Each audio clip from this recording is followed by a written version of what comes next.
Yo, yo, yo, Asse. Hello and welcome to a special episode about a special person, right? Yo, Lemon, Philip, Mario. Yes, Maud, tak? Robert from Iceland is a footballer friend, right? Thomas, absolutely. We see each other in Warsaw, 4th of March. The man, not the myth, the legend. Tom Hugert is with us and live here and now.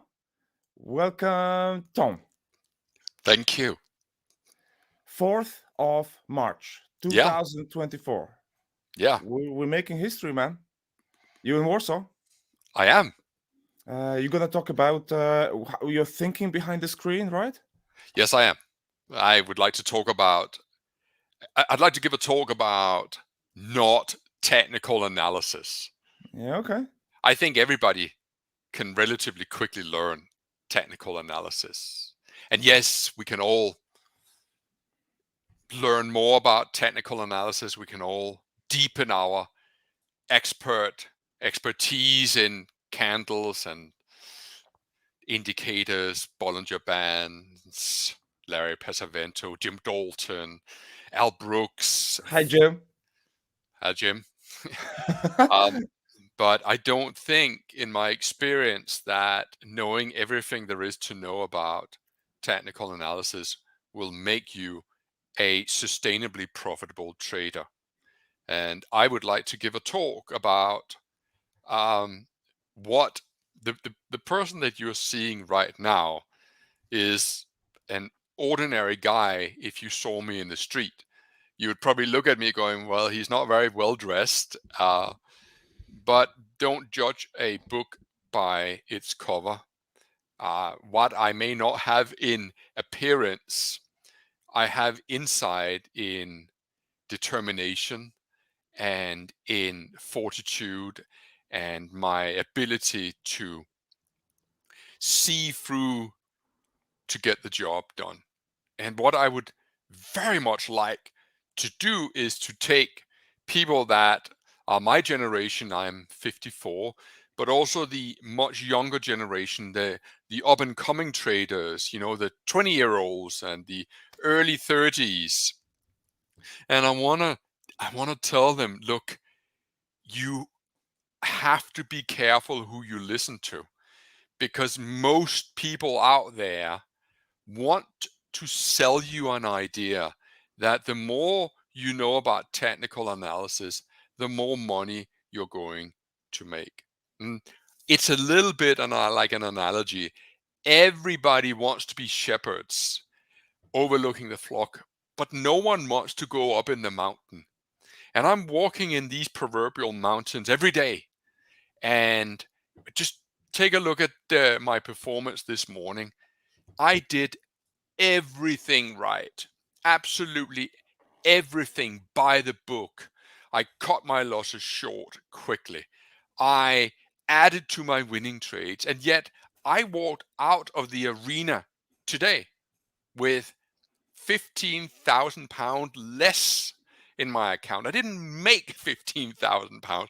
I lost £15,000, even though I did everything right. And that's the nature of trading. And that's the side of trading that I don't believe is getting enough emphasis. The emphasis that it is a rather brutal business to be in. And the one deciding factor is that 6-inch cycle that you have up here in how is it you're thinking whilst you are trading. I didn't lose my composure today. I didn't become impatient. I didn't become revengeful or spiteful or in any of the other plethora of emotions that a typical trader will experience. I followed a game plan, and when the opportunity was there, I swung the bat, hoping to get even more out of the downside in the FTSE. And instead, the FTSE reversed. It's difficult to see how I could do anything different. I wrote to a friend of mine just moments ago, look, if my job was to go to trade to the market just to make enough to to sustain myself, to pay the bills, and to put food on the table, I would have been done by the 7th 5-minute bar today. I had 10 points in open profit in the DAX twice. I had 20 points of open profit in the FTSE. But when you are that kind of person that actually goes for the home run, well, you must swing for the home run, because for me, it's not about winning the victory. It really isn't about how many times I win. I don't care about hit rates. I don't care whether my hit rate is 30% or 60%. What really matters to me is how much do I make when I win. I don't try to optimize the amount of winning trades that I have. I try to optimize the amount of money I make on each trade. Oh, we'll talk about it again and again for sure. But I have 3 questions for you. 3 questions. 3. Tom, what scares you?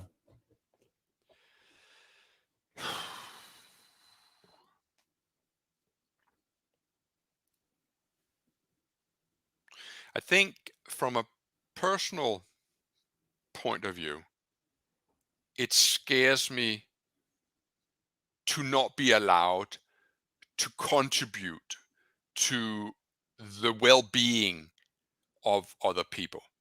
It would scare me if I wasn't allowed to pass on knowledge. Yeah, that would really scare me. I'm scared of lack of love in the world, in a way. Well, I am, of course, too, and the world does, I guess, more than ever. When will humans learn, Yeah, when will we learn? I mean, you're very young to think like that. I'm significantly older than you are, but that just goes to show that just because we are older doesn't mean that we are wiser. I can't believe I will see you in Warsaw, man. It's just amazing. Give me a 5. Give me a high five. Boom. Yes. Yes. Accomplished. Okay. We'll come back to this, Now, what do you dream about? Charts mostly. No, what is your dream in a way? What's your dream? I don't have any dreams anymore. All my financial goals have been fulfilled and exceeded. For me, now it's about bringing up my children and leaving them with the knowledge to go out and make it in the world. And I dream about being able to make a difference.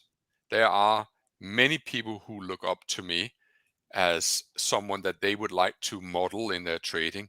And so I feel that it's important for me to go into a live environment, not after the fact, but live, and show them how a professional operate. And I think I think one of the things I'm most proud about is that I'm not trying to hide my bad days. In fact, I make a rather big point out of, hey, Nobody else does this. No, you're the only one in the world that does this. I lost money today. Let me explain to you how I feel right now. Because no one has to feel good about losing. It's not about best loser win. It's not about, oh, I feel really good because I lost today.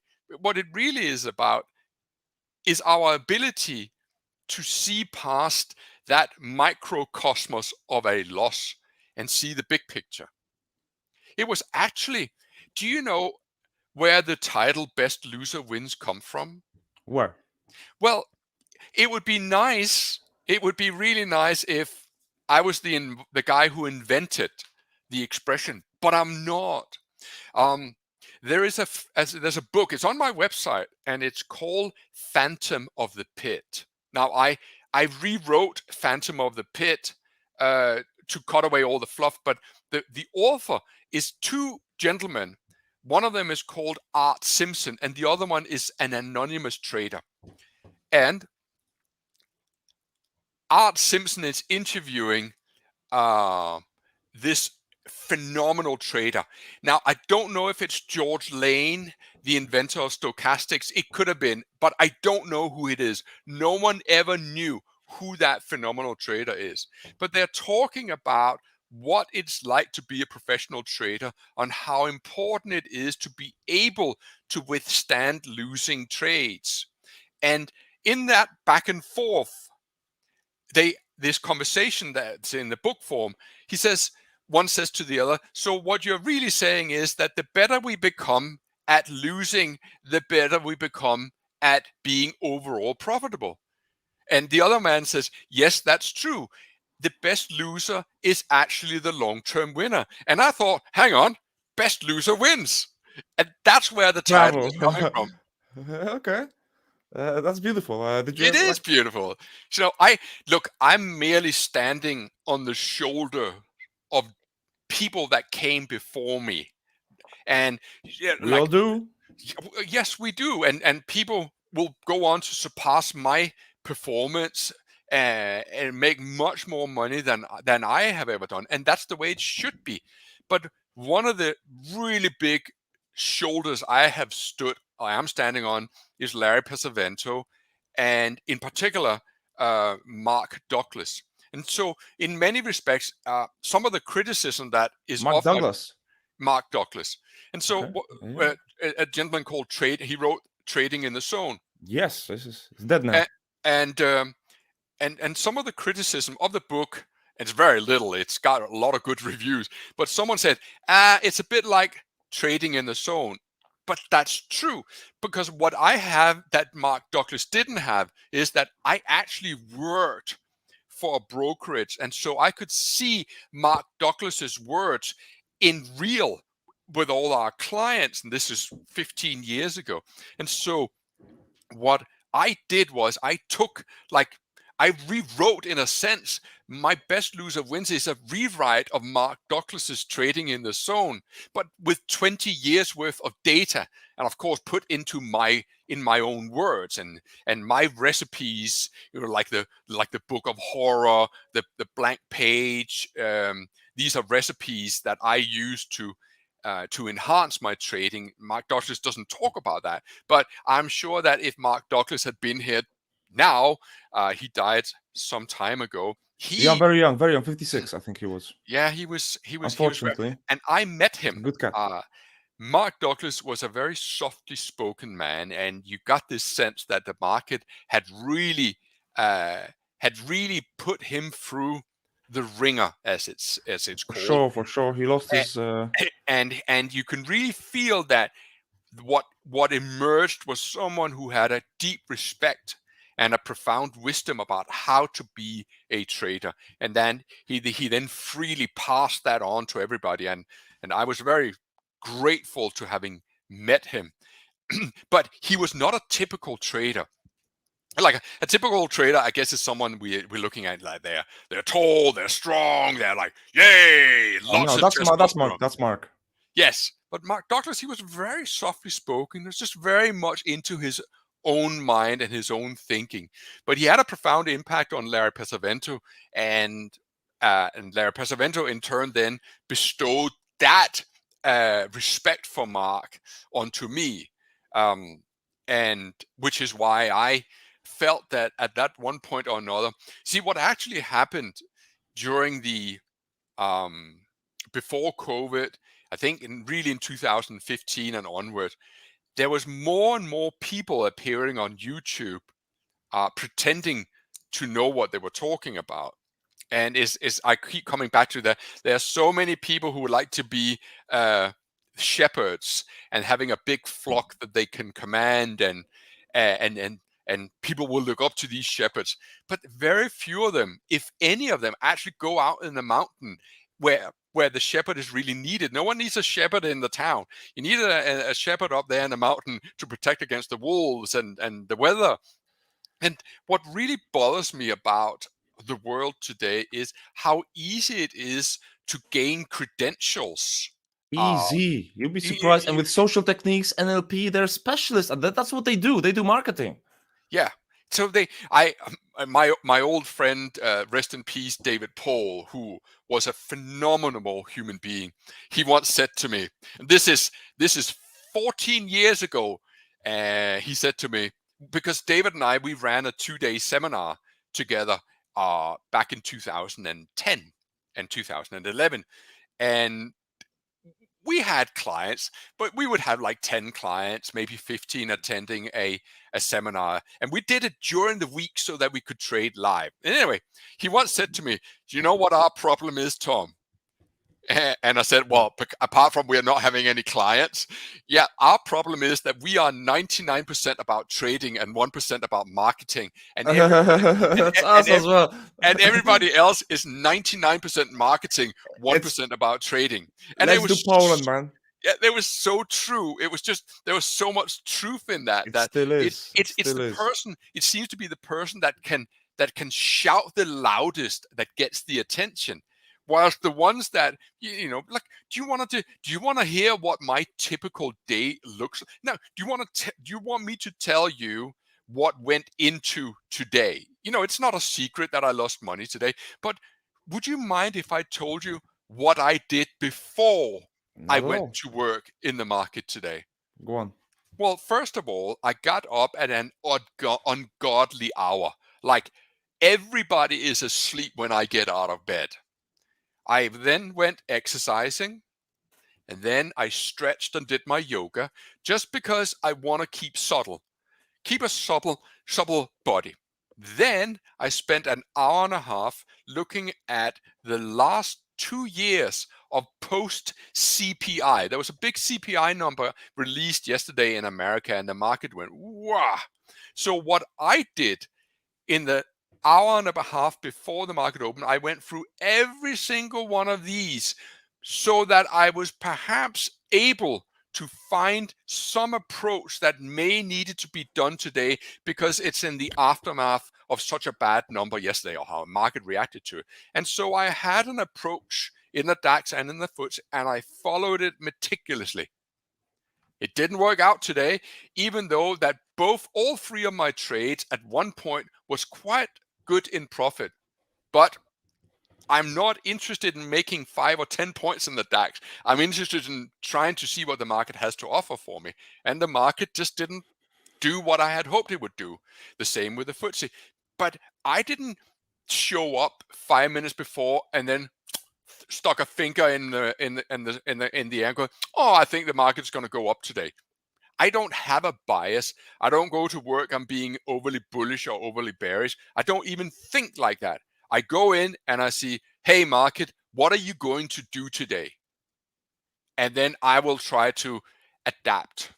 That's what happens. Is this party we're going to talk about in Warsaw? Absolutely.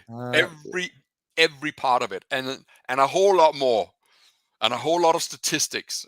And there will be some technical analysis as well, because you can't spend 2 hours talking about the mind. You got to give people a break. You got to go, hey, listen, I have a 10-minute technique that I think would really benefit people you. love setups. Everybody wants a setup. Tom, give me a setup. Daj setupa, Torede, Tom. Yeah, and that's fine. And I will give you setups as well. So I imagine, because it's really important that if you talk about the mind and only talk about the mind, people just get a bit way, oh, give me something tangible. And so keeping people awake for 2 hours is always a challenge. So I like to mix it up a little bit. Yeah, okay, since we're going to talk about it in Warsaw, yeah? And guys, 4th of March, 2024, we see each other in Warsaw with Tom live. We're going to record the event. We're going to give, like, if I can high five you, if I can give you a hug, man, that, like, I'm partly an accomplished person in the way, I don't think you realize how much I'm pushing your way of thinking, not just like literally in the Polish internet. And I think we were, like, I'm not saying I was the only one, but man, they deleted my whole channel because a translation of your book into Polish before it was even translated, just taking it out and reading it. But I have a different question for you, Tom. Yeah. Who are you? Who are you, Tom? First and foremost, I'm a father. My greatest accomplishment is my children, are my children. When I became a father, I realized that it was no longer about me. Now it was about them. So first and foremost, I'm a father. Secondly, and I say this both as an applauder myself, but also as the dark side of myself, is I am relentless. I am relentless in my pursuit of betterment. I never rest on my laurels. No matter how much money I have made, I keep pushing, because the money itself, the happiness that I get from the money, isn't happiness. It's security. And that security will then enable me to go and being the embodiment of the person that I truly am. And so who am I? Well, I have the Father's heart. It's an expression where, and this is going to sound conceited, and it's going to sound odd for the person who is religious, because I'm not religious. But I got the God's heart in me, because Power of the Spirit.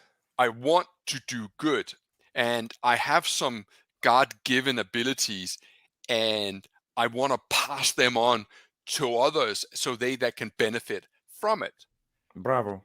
And so, but you can only really be that person in small doses. There has to be a balance in life.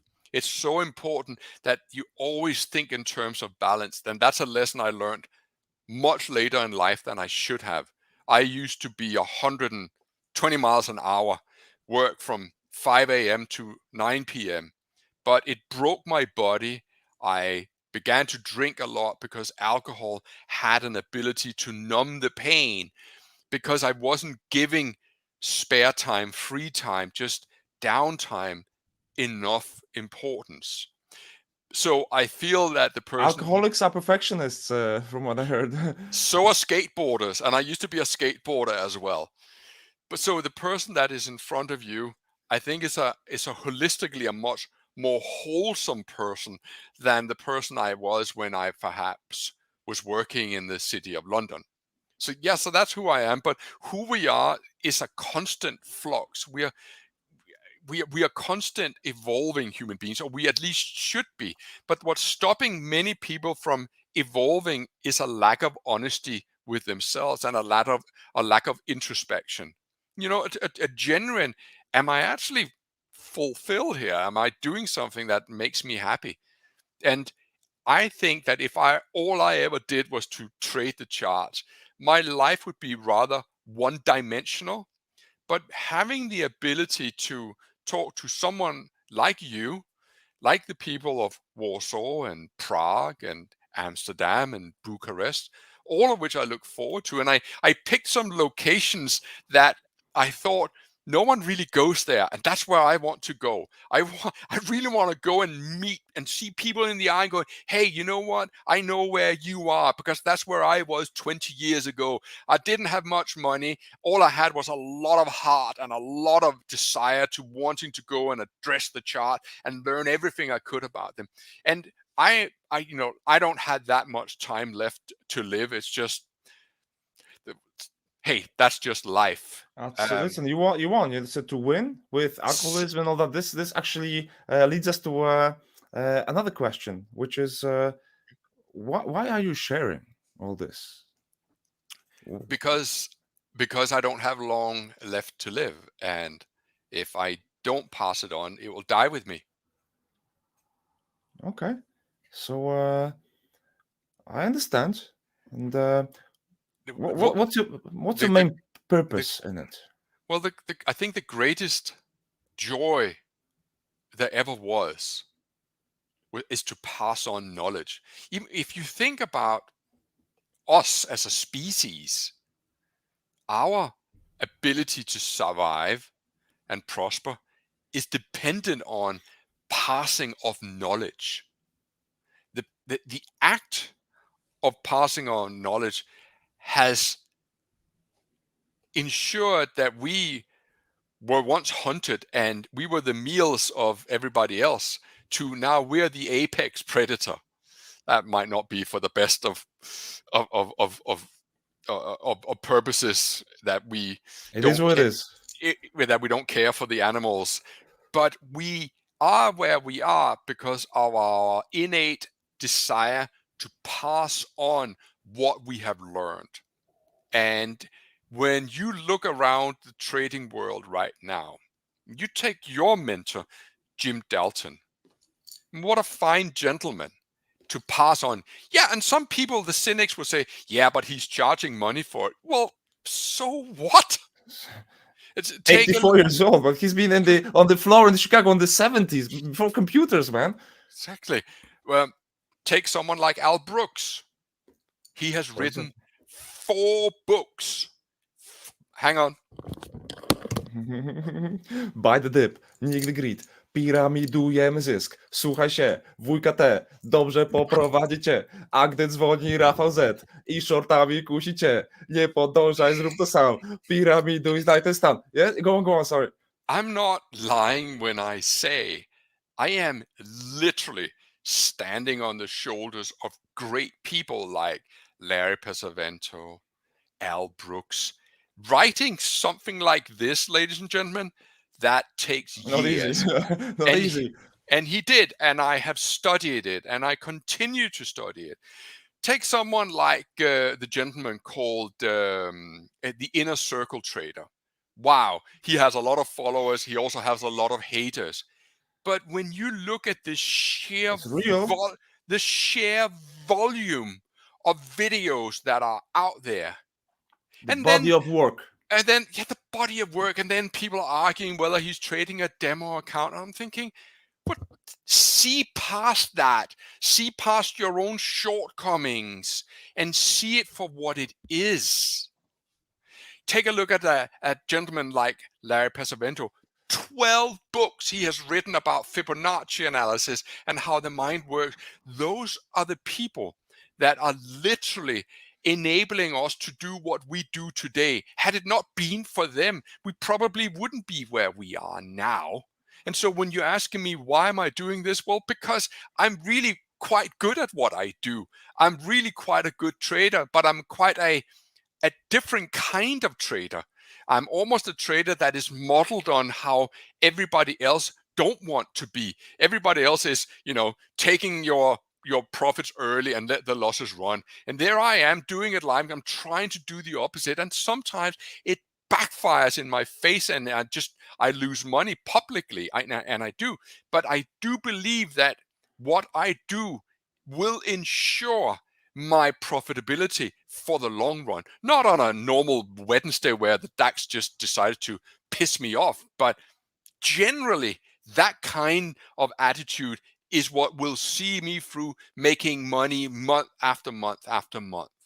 So that's why I'm doing it, because there's way too many people out there that are just putting up after the fact charts rather than doing it live as it happens.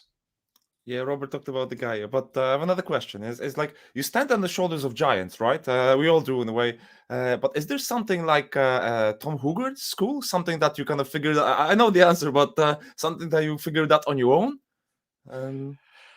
Something you can bounce from. For example, we bounce from Dalton, okay? So we bounce from you as well, So something that, because hey, we guess what? We're standing on your shoulders, brother. And it's not just me, man. There's a whole generation of people that you just change people's lives. You know that, right? And we love you, man. Oh, thank you so much. I don't know about people. The lives that have been changed by the people themselves. All I did was to provide some knowledge. But you know what knowledge is? Knowledge is only power if you can act upon it. And there's so much knowledge available in this world. That's probably a little bit too much knowledge, but there's this famous scene in the movie. I love movies. It's my way of relaxing. And there's this famous scene. I thought it's stupid jokes. Yeah, that too. Although they really are bad jokes. There's a scene in a movie called Batman Begins, where Batman, he's practicing with a gentleman called Raj Ghul on a frozen lake, and Bruce Wayne, Batman, he's complaining that he wasn't able to save his parents from being murdered. And Raj Ghul, in the form of the actor Liam Neeson, says, well, you couldn't have helped them. You didn't have the knowledge. And he said, if I had the knowledge, I would have been able to help them. And Raj Ghul says, knowledge without action is nothing. You can never, ever achieve anything if you are not able to act upon the knowledge that you have acquired. And so if you're asking me, why am I doing what I'm doing? Well, I'm asking, is there such a thing as Tom Hoogart's school, something that you figured out on your own, saying you're standing on the shoulders of giants, yeah? Well, I guess it is that I would rather be really good at one or two things rather than trying to be adequate at 20 or 30 things. I was, and this is going to be a much longer talk than I thought it would be. One of the problems I have with a gentleman called Steve Neeson, who is the candlestick master, is not so much his early work. That's incredible work that he'd done. But there comes a point where the candlesticks seem to be reinvented purely just to sell more books. So now we're creating patterns which are basically identical, but we just call them different names so that we can create another video course It's in or your book. another book. It's in your book, yeah? Yeah, and I don't like that, because less is more. In trading, less is more. And so if there is a Hugard school, well, look, the Hugard school is constantly evolving. Only this morning I discovered a pattern in the FTSE that only works on Mondays. But that's kind of funny how it works on Mondays, because Monday is also a new cycle. And that's probably something I'll share with you in Warsaw. But no, I don't sell courses because fundamentally I don't really have an interest in I'm not saying it couldn't happen, but I don't really get excited about writing a course for commercial reasons. I think the excitement would come from creating the course, and then what happens there onwards, well, usually most of my research I give away anyway. I do, because it just, I like trading and I make my money from trading. And I'm not saying that that's the way it should be. I don't think less of people like Al Brooks, who's written a course that people pay for. I have the greatest of respect for them anyway. All I'm saying is that perhaps it's not for me, but I shouldn't be I shouldn't be put at a higher pedestal just because I'm not selling anything. I think that's a mistake, that people think that, oh, he's not selling anything, so he must be the genuine article. I don't think that's true. I think that the likes of Al Brooks, who is selling a course and is selling books, have really created something that of such lasting value that I perhaps am looking at it going, well, I could never create anything that's better than that. So why would I waste my time? I would just say, study Al Brooks. We're learning from them and from you too, right? So Yes. as you see, I'm not asking you market questions. We're gonna have time for that in Warsaw. It's soon, man. It's like, what, 2 weeks? In 2 weeks? Yeah, I better start writing the course notes. Isn't it? I'm pretty sure you can just do it off the cuff, I probably could, but Easy. I still want to give people some handout notes. That's But behind the monitor, it's gonna be a special event, right? It's gonna be different than the others because you're gonna show your perspective from behind the monitor, right? yes. And It is. just like we'll be able to ask you questions of how you do things, like. I'm counting on you asking. I like asking questions, and especially if I have a legend like you on the channel. Come on, I can still believe it. Trader Tom on BTTV. Trader Tom na kanale, proszę bardzo, tak? Yes, mods. Listen, it's the small things in life that make people happy, right? I agree. And that makes me really happy, And so you'll go behind the monitor, and if, like literally. We'll be able to look at what you look at and how do you your research, because this is what's important to us too, to see how you think. It's important. Well, we know how you think because we listen to you every day. Behind the monitor isn't exclusively a course about or talk about the mind, and it isn't exclusively a talk about the charts. It's an amalgamation of the two because both of them are important. And so what I want to talk about is, how do you prepare yourself mentally? How do you create a steel trap mind? And how am I researching? What drives my research? And I think once I tell you, you would be really surprised what drives my research. but you're gonna have to show up in Warsaw to get the answer to that. Oh, we'll be there. We'll be there for sure. Well, for now, then I think we should leave it at that. And I Bravo. really look forward to seeing you. Can I just say that there aren't that many tickets left, and I'm not saying that as a sales ploy, but when it's Is it like- sold out, How many have you got? 100 overall? I think there's a space for 120. I think 30 or 40 is our crew, and there's thousands and thousands of people that know about you, man. But for some reason, they just don't know about the event. So, guys, Maybe they think it's expensive. That's fair enough. But look, I had to pay for the flights and I had to pay for the venue. exactly, it's the venue, it's everything. It's not about making money. It's for me.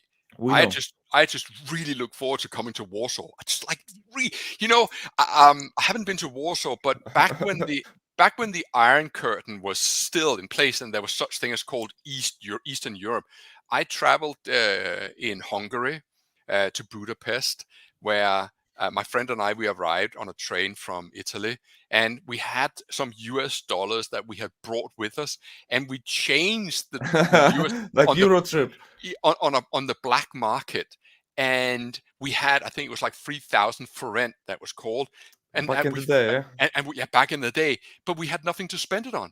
It was like, okay, and here's the joke of it. So there was a McDonald's that had just opened in Budapest, and we had 3,000 forint, and a Big Mac cost 15 forint. 15, and we had 3,000. I'm thinking, what are we going to spend our money on? So, and here's so now I'm going to tell you something Booze, about. women. Well, no, not really. So I'm going to tell you something that I've never told anyone. We bought cigarettes and we smuggled them. I think we bought something like, I don't know, 4 or 6 cartons of cigarettes each, and then we smuggled them into Denmark and gave it to our friends. Yeah, it was like, oh my God. Good trade. That's a good trade. Yeah, it was a good trade. I wasn't thinking sure, it was the smartest thing in the world, but that's amazing. But there you go. Listen, anyway, thanks for coming. I really appreciate it. It's making history here. It's like, if you knew how, like, I'm obsessed. It's like the whole psychological foundation of what you do is your work. So you're the giant on whose shoulders we're now climbing in our trading journey. So, man, thank you very much again. I appreciate it. Pamiętacie, skąd jesteście, kim jesteście, tak? Z prastarego źródła świata i miłości. I'm just telling my guys to remember where they're from and who they are. And they're from the ancient source of light and love. And we're the children of light. And we all have that seed of light in us. And you sharing that light, illuminating hundreds of thousands of lives. This is just amazing. So thank you for your work. Thank you for your body of work, for showing up here. I see you in Warsaw and taking my invitation, Tom. Thank you. You take care now. That makes my year. Let's move to another portal. Okay.